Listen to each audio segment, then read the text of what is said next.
Welcome back to the deep dive. We have a massive stack of documents on the desk today, and I have to say, reading through this research felt a bit like watching a sci-fi movie that's slowly turning into a documentary. It really does feel that way. We are looking at the collision of two technological tectonic plates that have been shifting under our feet for the last decade, mostly, ignoring each other, but are finally crashing together. It really is a violent collision Yeah. in the best possible way. We're talking about the convergence of artificial intelligence and crypto. And I have to be honest, right off the bat, when I first saw the topic AI meets crypto, my knee-jerk reaction was a bit of I skepticism. think that's fair. You've got the AI researchers in one corner, the San Francisco crowd trying to build godlike intelligence in these pristine server farms. Right. And then in the other corner, you've got the crypto crowd, which, let's be real, the public still largely associates with speculation, volatility, and JPEGs of bored monkeys. It felt like buzzword soup. That is the common perception, for sure. It's Silicon Valley efficiency versus decentralized chaos. For years, these two worlds were essentially hermetically sealed silos. Totally separate. The AI labs were focused on neural networks, backpropagation, and massive data ingestion. The blockchain developers were obsessed with consensus mechanisms, hash rates, and decentralized finance. I mean, they spoke different languages. Got it. But the source material we're analyzing today, specifically this thesis on the machine economy, argues that this separation is over. And not just because of hype or, VC money flowing around. No, it's deeper than that. The core argument is that these two industries are actually solving each other's fatal flaws. That was the aha moment for me reading through this stack. It's not just two cool techs sitting next to each other. It's a symbiotic relationship. The thesis basically boils down to this. AI provides the labor, but it's too centralized and opaque. Crypto provides the freedom and the financial rails, but it's too clunky for humans to use. Exactly. Think of it this way. AI needs crypto to be autonomous. Without it, an AI is just a tool on a leash held by a corporation. A very smart tool, but still just a tool. And conversely, crypto needs AI to actually be usable for a normal human being. Because let's face it, navigating the blockchain today is user hostile. AI needs crypto to be autonomous. I want to double click on that immediately because that is a massive statement. And I want to get to the usability part later because Lord knows setting up a wallet is still a nightmare for most people. It really is. But let's start with the autonomy. The research introduces this concept of AI agents as the new economic actors. This feels like the foundation of everything else we're going to discuss. It is the foundational shift. To understand this, we had to distinguish between a tool and an actor. It sounds like semantics, but the economic implication is the difference between a hammer and a carpenter. Okay, so help me visualize that because I use ChatGPT every day. I use travel bots to find flights. I ask Siri to set timers. Aren't those agents? In the current Web 2 framework, they are tools.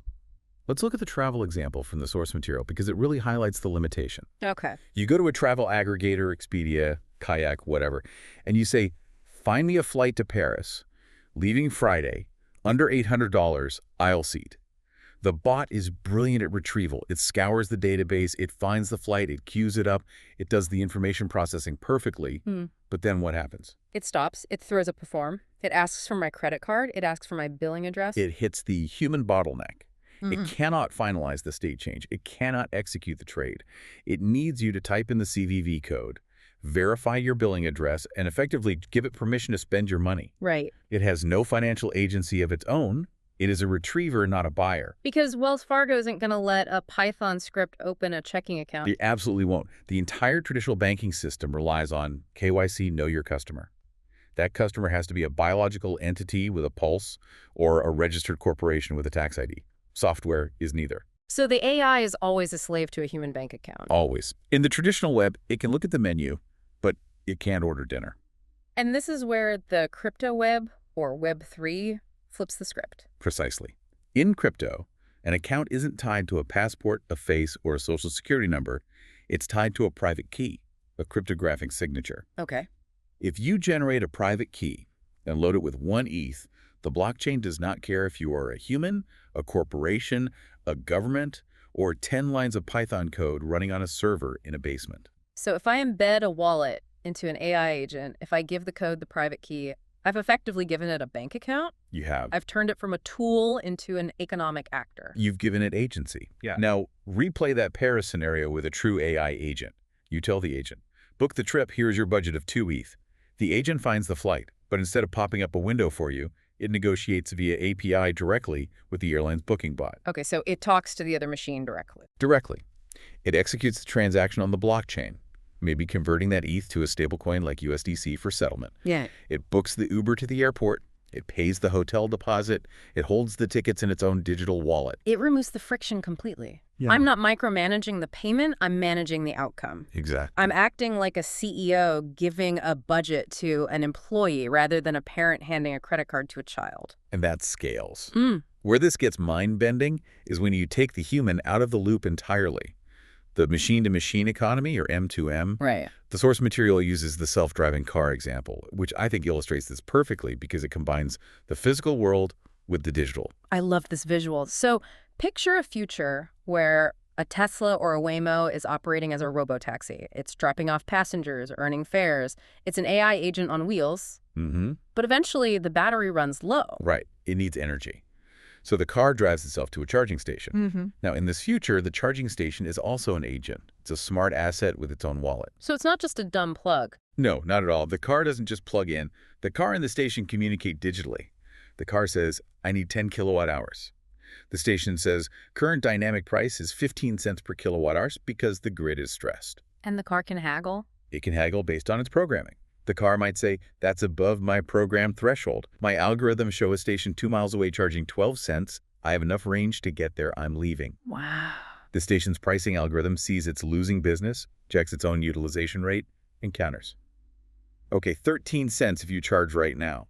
That is wild. It's an instantaneous negotiation between two machines? They agree. The car pays the station instantly, maybe over the Lightning Network for near zero fees. The energy flows, the transaction settles. No human swiped a card. No human even knew the car was low on power. The economy is just running itself in the background.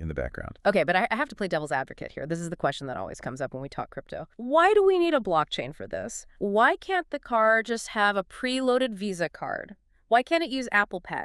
It's the million-dollar question. Why do we need this complex crypto layer? And the answer is really important. It comes down to two things: micropayments and permission. Imagine a world with billions of these agents drones delivering packages, sensors selling weather data, cars buying electricity. Yeah. A single AI agent might make 1,000 tiny transactions a day. Buying API access, buying a specific data set, paying for 5 minutes of computing power, little tiny things. Exactly. Visa's network is simply not designed for that. If a user, which looks like a bot to them, starts making one transaction every 3 seconds for 4 cents. Oh, the fraud alerts would go crazy. Their fraud detection algorithms are going to have a stroke. They will flag the activity as suspicious bot activity and freeze the account. Right. And then you have the fees. Visa charges, what, 2.9% plus 30 cents? Something like that. If I'm buying something for 5 cents, the fee is higher than the purchase? It's impossible. Exactly. The economics break down for the machine economy on traditional rails. But the bigger issue is the permissionless nature. What do you mean by that? If Visa or Chase or the government decides they don't like the company that built your AI, maybe it's a competitor to a bank or maybe it's politically unpopular, they can cut you off. They can deplatform you. They can deplatform you. And the bot dies. It starves to death because it can't transact. The bot starves. The blockchain is neutral infrastructure. It processes the transaction regardless of who or what is sending it. It doesn't care if you are a human or a toaster. It just sees a valid signature and lets it through. That permissionless nature is the only way a true machine economy can function at scale without the constant risk of being shut down by a centralized gatekeeper. So we have agents effectively operating as their own businesses. They have wallets, they have goals. But for these agents to exist, they need resources. They don't need food. They eat data and compute. Specifically, GPU power, the graphics processing unit. That is the oxygen of the AI world. Right. And this brings us to the second pillar in the research. DePIN, Decentralized Physical Infrastructure Networks, which is a mouthful of an acronym, but the concept is basically Airbnb for compute. It is, but let's contextualize why we need an Airbnb for this. Why can't we just use the hotels? The hotels being Amazon AWS, Google Cloud, and Microsoft Azure. The big three. The oligopoly. Yeah. Right now, if you want to train a massive model like GPT-5 or even just run a heavy entrance task for a mid-sized application, you have to go to them. There's no other choice, really. They control the vast majority of high-end GPUs. And because they control the supply, they control the price. And, crucially, they control access. It's a centralization bottleneck. I've heard horror stories of startups waiting months just to get access to GPU clusters. It's scarce, and it's expensive. Okay. But there's also the censorship angle again. If you are a startup competitor to Google, Google might not want to rent you their best chips. Or they'll charge you a premium. Or, if you are working on a model that is controversial, maybe an uncensored open source model, Amazon might just say no. They can turn off your servers. So DEPIN projects, things like Render, Akash, or IDO.net are the alternative. How does the Airbnb model actually apply here? Think about the latent supply, the wasted resources. There are millions of high-end consumer GPUs sitting in gaming PCs in people's bedrooms all over the world. Right, these kids with their fancy rigs. These are powerful cards, NVIDIA 4090s. Most of the time, those kids are at school or sleeping or just browsing the web. That hardware is idle. It's wasted potential. Exactly. Then you have the massive crypto mining farms. They spent billions buying GPUs to mine Ethereum. I remember that. But when Ethereum switched to proof of stake, they didn't need those GPUs for mining anymore.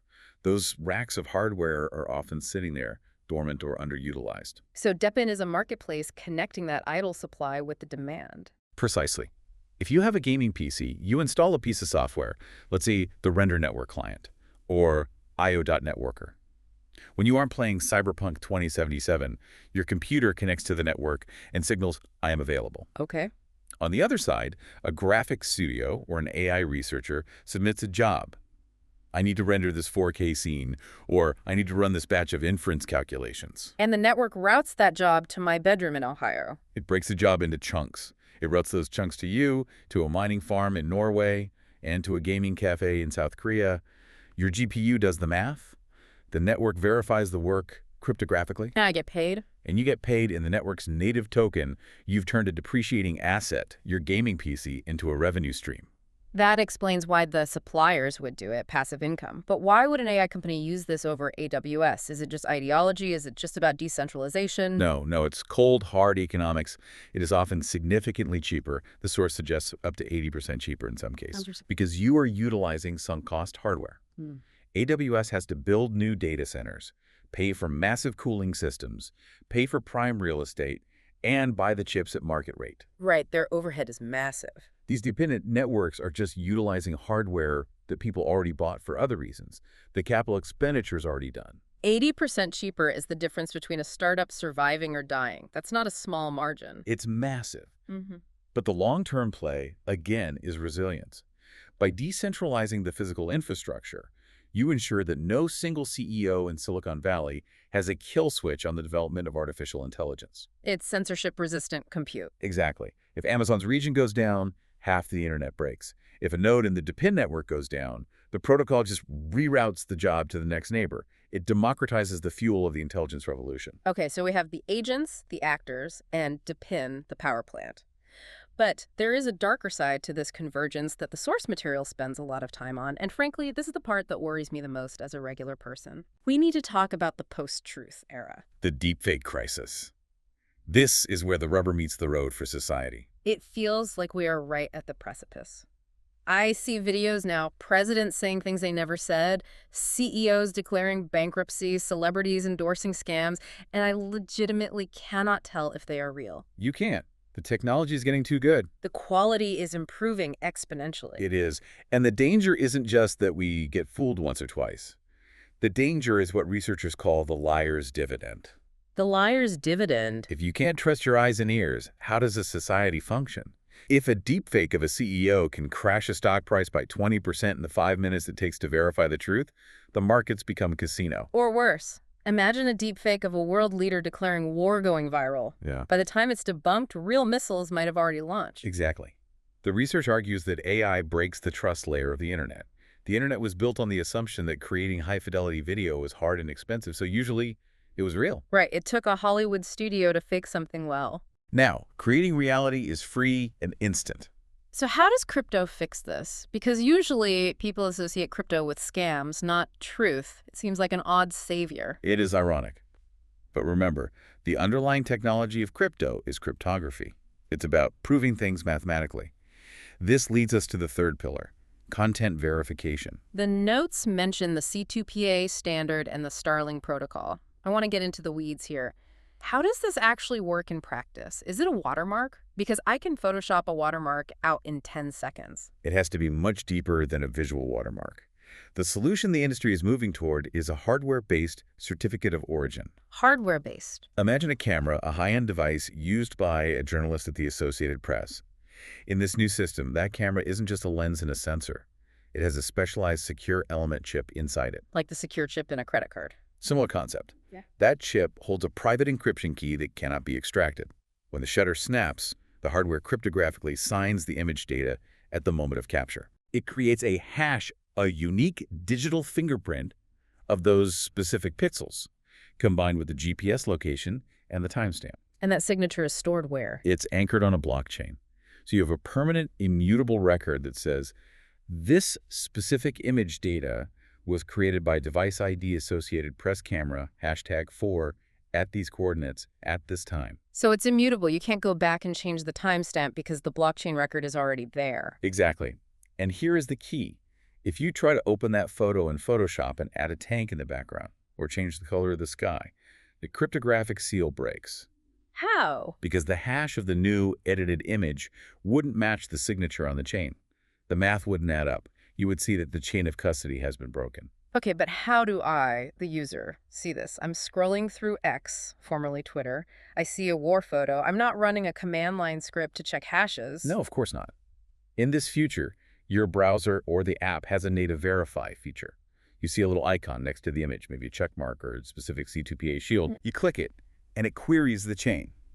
It pops up and says, verified, captured by device ID associated press, location, Gaza, time, 14,000. No edits detected. That completely changes the dynamic. It gives me a way to filter reality. The expert in the source material makes a really profound point about the psychological shift this causes. What's that? Right now, our default psychological state is innocent until proven guilty. We assume a video is real unless someone proves it's fake. Right. We trust our senses. It's our default setting. As the flood of high-quality deepfakes drowns the web, that default will flip. We will have to move to guilty until proven innocent. Wow. If a file doesn't have that cryptographic signature, if it lacks that chain of custody, we will simply assume it is synthetic. That is chilling. It basically divides the internet into signed reality and unsigned noise. It creates a truth layer. It doesn't tell you if the photo is true in a philosophical sense. The photographer could still frame it deceptively, but it proves the provenance. It proves the pixels weren't generated by an AI. Speaking of trust, there's another area where trust is breaking down, and that's inside the AI itself. We talked about fake content, but what about fake logic? The black box problem. Yes, this is distinct from deepfakes. This is about whether the AI is doing what the company says it's doing. The example in the notes was medical diagnosis, which really drove it home for me. Let's say I use an AI service to analyze a CT scan. I upload my data. The bot comes back and says, "You're clear, no tumor." Great news. You celebrate. Sure. But how do you know? I trust the app. I trust the brand. That's all I have. But what if the app developer is cutting corners? Suppose there are two models available.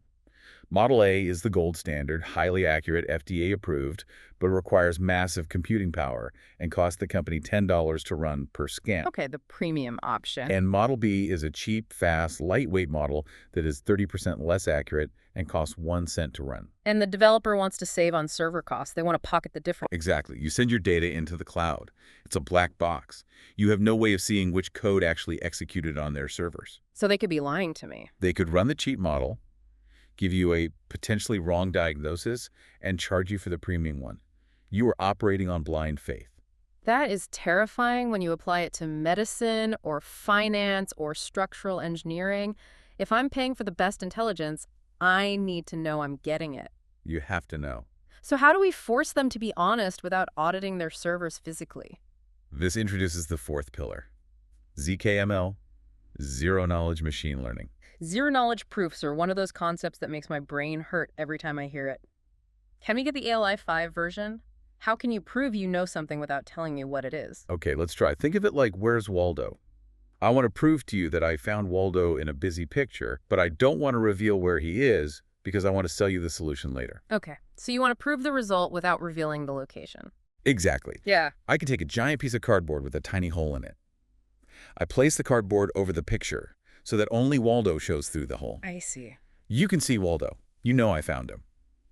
But you have no idea where on the map he is because the cardboard covers the context.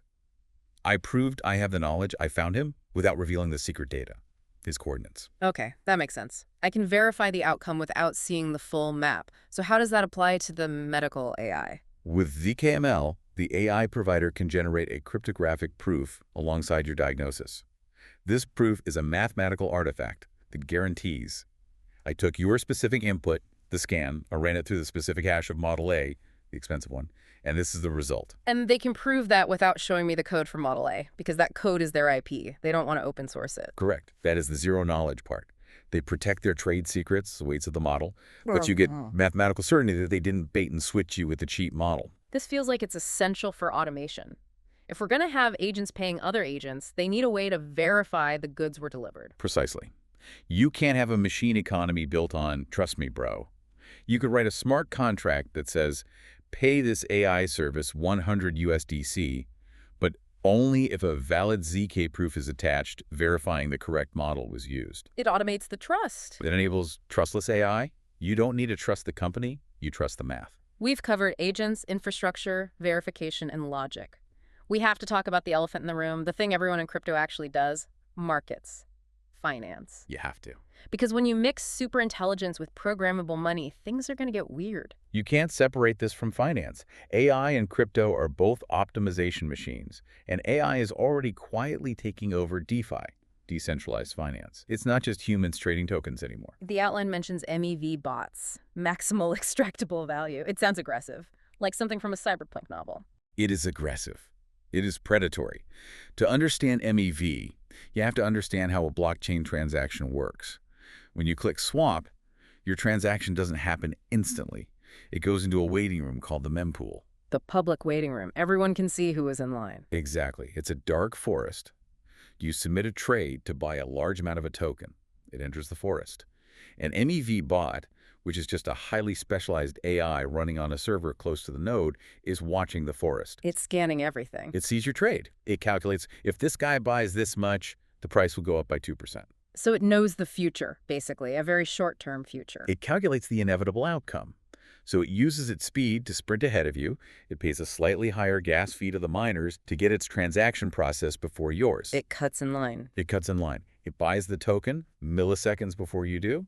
Then your trade executes. Your buy pressure pushes the price up. The bot then immediately sells the token it just bought into your demand, pocketing the difference. It's front-running. High-frequency scalping, Yeah. and it's all automated.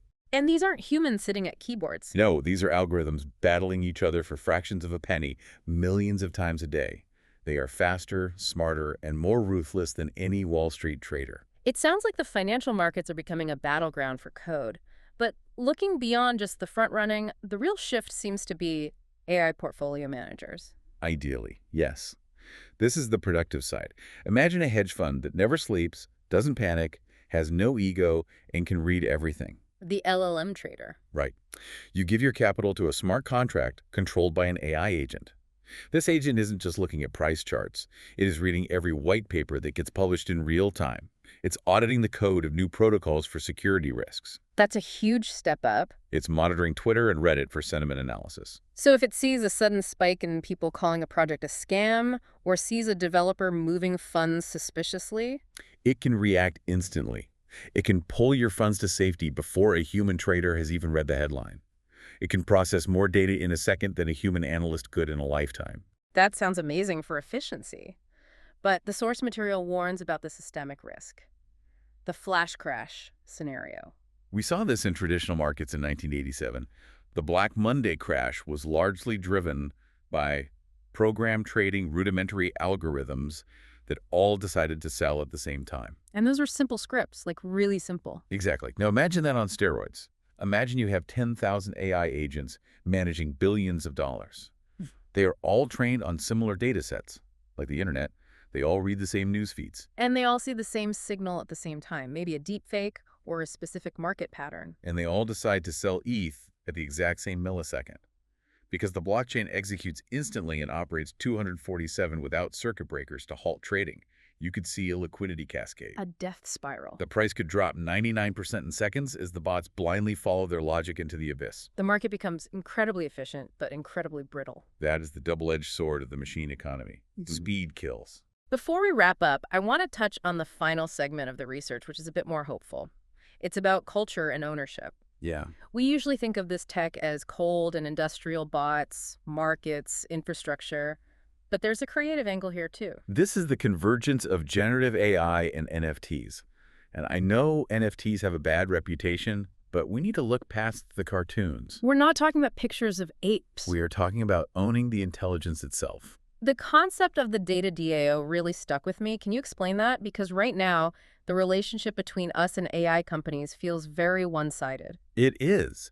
Think about how models like GPT-4 are trained. OpenAI scrapes the entire internet.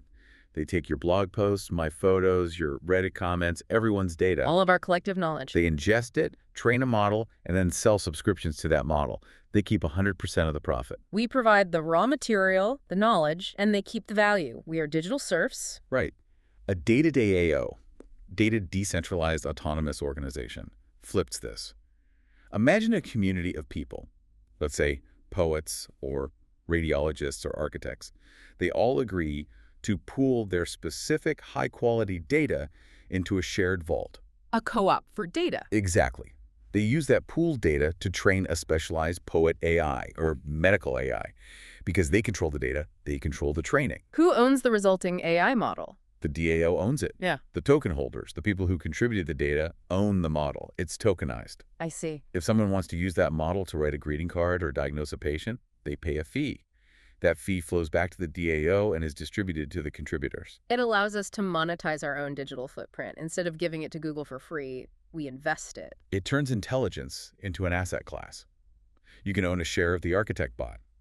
It attempts to break the monopoly of the big tech giants by allowing crowdsourced unions of data. It feels like a much fairer future, even if it's harder to build. So let's try to pull this all together. We've covered a massive amount of ground today. We have. And if I had to synthesize it into a single takeaway, it's this. We are not just looking at a new way to trade coins. We are building the operating system for a world where software is a first-class citizen. The formula seems to be AI provides the labor. It is the brain. And crypto provides the property rights and the rails. It gives the AI a way to own things, a way to pay for things, and a way to prove things are real. Let's recap the pillars. We've got agents, the new consumers, robots with wallets. We have DKM, the decentralized power grid that feeds them. We have verification, the cryptographic shield against deepfakes and lies. And ZKML, the accountability layer that keeps the black boxes honest. It's a comprehensive ecosystem. It's not just a casino, it's infrastructure for the next century. It is the machine economy. Now, for the listener who wants to see this in action, not just buy a coin, but see the tech, what's the homework? I'd say look at the deep-in projects. Go to the Explorer page for the Render Network or Helium or Hive Mapper. You can literally see the nodes on a map. Oh, that's cool. You can see the jobs being processed in real time. It's the most tangible proof that crypto is doing actual work, not just moving money around. It grounds the theory in reality. It's blinking lights and humming servers, not just abstract tokens. It does. I want to leave everyone with a final thought. We spend so much time worrying about the Terminator scenario, the robots taking over, the superintelligence acting without us. But if this convergence plays out the way we've described... The robots are coming, yes. Yeah. But the good news is, at least they have bank accounts that we can track. And maybe that transparent ledger is the control mechanism we didn't know we needed? Transparency might be our best defense. That's it for this deep dive. Thanks for listening. See you next time.